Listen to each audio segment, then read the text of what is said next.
বাজারে এখন প্রচুর পরিমাণে কাঁচা আম পাওয়া যাচ্ছে, তাই দেরি না করে চটপট বানিয়ে ফেলুন কাঁচা আমের এই আচার বা ঝুরঝুরিটি। এতে কোনো তেল বা পানি লাগবে না, রোদে দেওয়ার কোনো ঝামেলা নেই, 1 বছরেরও বেশি সময় ধরে সংরক্ষণ করতে পারবেন। নমস্কার এভরিওয়ান, ওয়েলকাম টু উষাস ডায়েরিতে।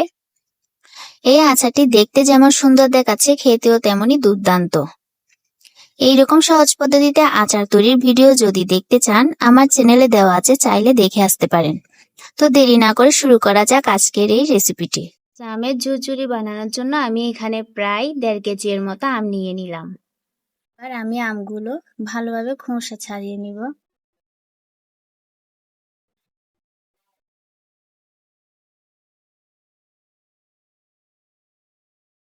এখন সবগুলো আমেরই খোসা ছাড়ানো শেষ। আমি আমগুলোকে খুব বেশি মোটাও করি নাই, খুব বেশি পাতলাও করি নাই, এরকম স্লাইস করে কেটে নিব। এখানে আমি 1.5 কাপ সমপরিমাণ চিনি অ্যাড করব। বন্ধুরা, এখানে আমার 1.5 কাপ চিনিতে কম হচ্ছে, তাই আমি 2 কাপ নিলাম। আপনারা এটা আপনাদের পরিমাণ মতোই দিবেন।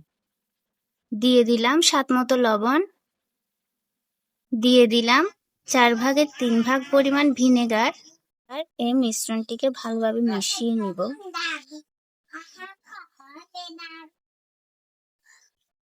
মিশ্রণটিকে 1 ঘন্টার জন্য ঢাকা দিয়ে রেখে দিব।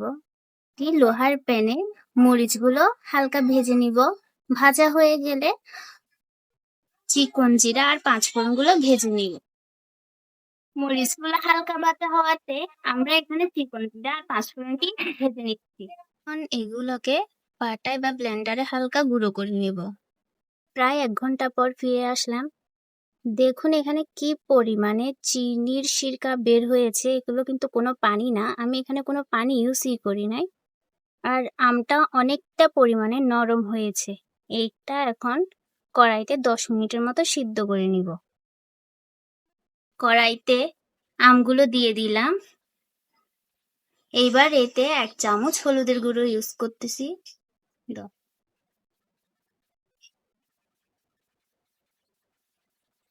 চামচ দিয়ে হালকা নেড়ে দিব।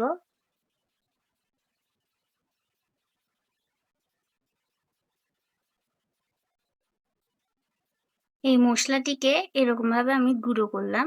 এরপর এটি দিয়ে দিব।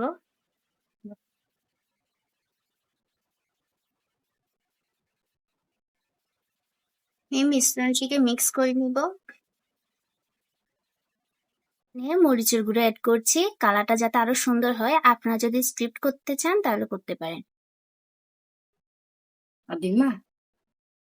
এইবার এটিকে মিক্স করে নিচ্ছি।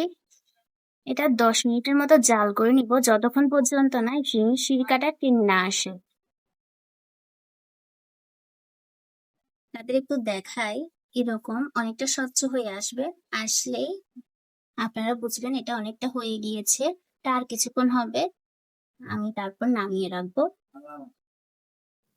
আশা করছি আমার আজকের এই ভিডিওটি আপনাদের কাছে অত্যন্ত সহজ এবং ভালো লেগেছে। এইরকম নতুন নতুন ভিডিও পেতে চাইলে চ্যানেলটি সাবস্ক্রাইব করে পাশে থাকবেন। ধন্যবাদ।